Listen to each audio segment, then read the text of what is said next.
where we decided, just because of where we were and trying to get different perspective, et cetera, was in the area of coach, and we brought in the best coach possible. I think the best coach in the NBA, frankly, and certainly the best coach for the Clippers at this stage of the game. So I'm excited about where we are.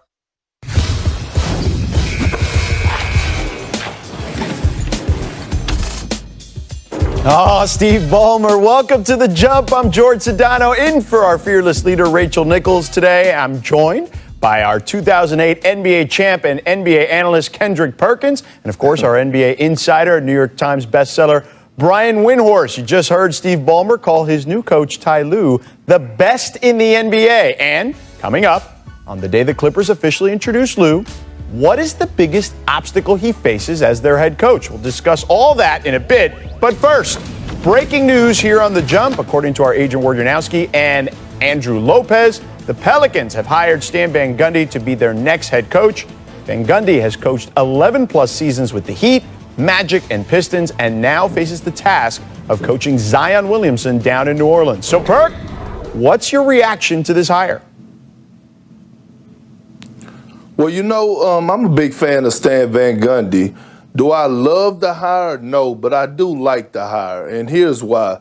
I believe that Stan Van Gundy is a true definition of culture, and that's what these young guys need. I watched what Stan did for Dwight Howard when he first got to the Orlando Magic. Dwight Howard had some of his best years. He was a guy that was a public icon figure at the time, and this is the same situation with Zion Williamson. I think that Stan will be the best, would do right by him, put him in position to be successful. Will the Pelicans contend for a title? I don't believe so, but I do believe that this is a nice starting point to develop culture and foundation. George, this is such an important hire. With where Zion Williamson experience steadying hand, David Griffin really wanted to hire Ty Lue, but Ty Lue was in demand, and when the Clippers job came open, he just wasn't going to leave that opportunity to go to New Orleans. Right after that was Stan Van Gundy, and to be honest with you, after Stan, it was a lot of guys who would be first-time head coaches. So David Griffin had to execute this hire. From what I am told, he actually offered him the job over the weekend, and it took several days of negotiating not only the contract, but how everything would work with his staff to get Stan comfortable with taking it. And J.J. Redick, I have been told, played a big role here. J.J. played for him in New Orleans, was a big part of the background and recruiting process. And so I don't know if it's going to work out, but I know that Stan Van Gundy is an excellent coach, and I suspect the Pelicans will get better with this hire. Yeah, I'm a big fan of Stan, as everyone is here, certainly. And Brian, I want to get to the Zion stuff specifically in a second. But, Perk, you said you liked it but didn't love it. Is there a specific reason why you don't necessarily love it?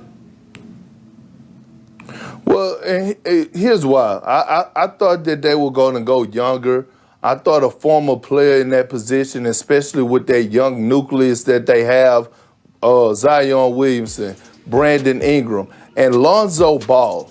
I thought that they needed to bring a guy in there that was going to be able to have a great positive impact on Lonzo Ball. I thought a guy like maybe Mark Jackson, a guy like Jay Kidd that played the point guard position. If you look at what Mark Jackson did for the foundation and the culture and what he did for Steph Curry, he took the Golden State Warriors from being irrelevant to being relevant, and then Steve Kerr came on in. If you look at what Jay Kidd did for Giannis in Milwaukee when he got there, he helped Giannis' game tremendously. And I thought that those two guys could have a real positive impact on Lonzo Ball, and that will take the Pelicans to new heights.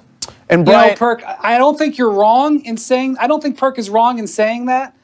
I just think that, Perk, there's just no room for gambling here. And Mark Jackson and Jason Kidd's resumes are a little shaky compared to Stan Van Gundy's. And so it may not end up working out, but this was the safest bet that they could make on a guy who they feel can get this turned in the right direction. Because to be honest with you, with a young player, even going into his second year, it gets late fast.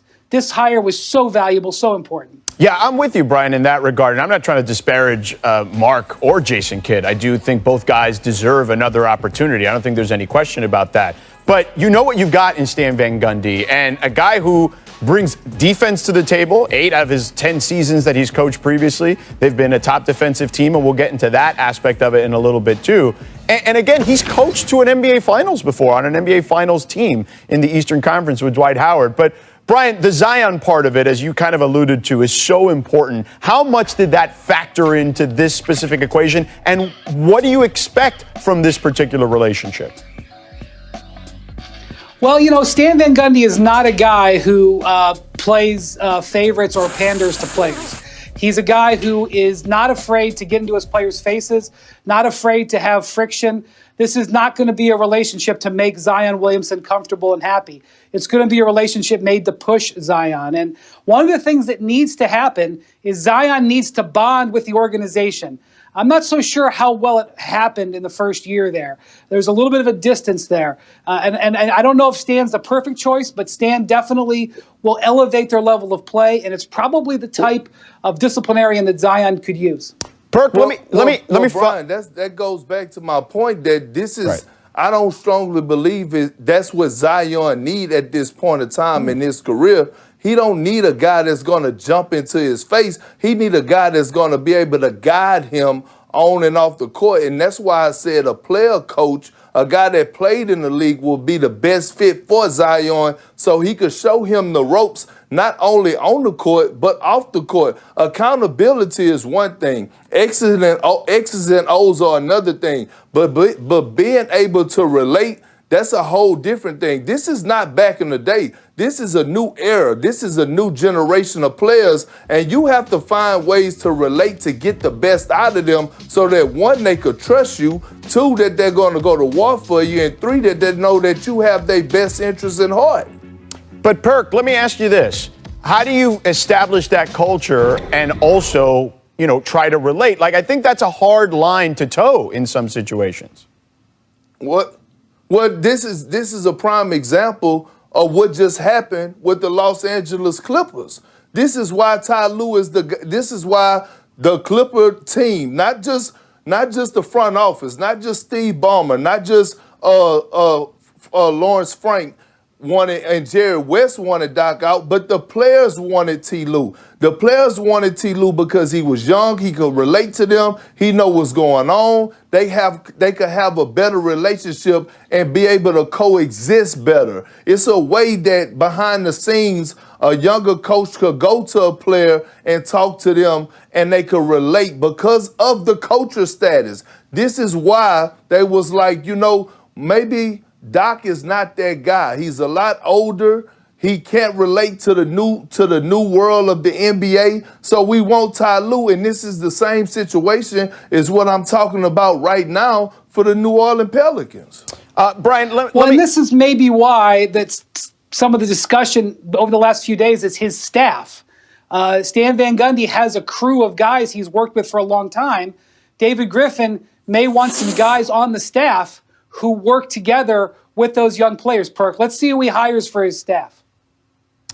Yeah, for sure. I think that that's part of this, too. There's always that guy on the staff that relates to a particular player. I mean, look, we talk about LeBron a lot on these shows, and LeBron has had on every staff, right, that he's been, whether it was in Miami, it was Juwan Howard, right? In Cleveland, there was Damon Jones, there was James Posey. There were different guys that he could relate to. Ty was one of those guys when David Blatt was the coach. So I do think we need to see what the staff looks like. But, Brian, let me ask you this real quick before I move on to Perk, and I want to talk about the defense of this Pelicans team last season. In regards to Stan, you know, the last stint in Detroit, because he had so much on his plate, because he was also the president and making personnel decisions, how much better do you think Stan can be this go around because he doesn't have that stuff on his plate?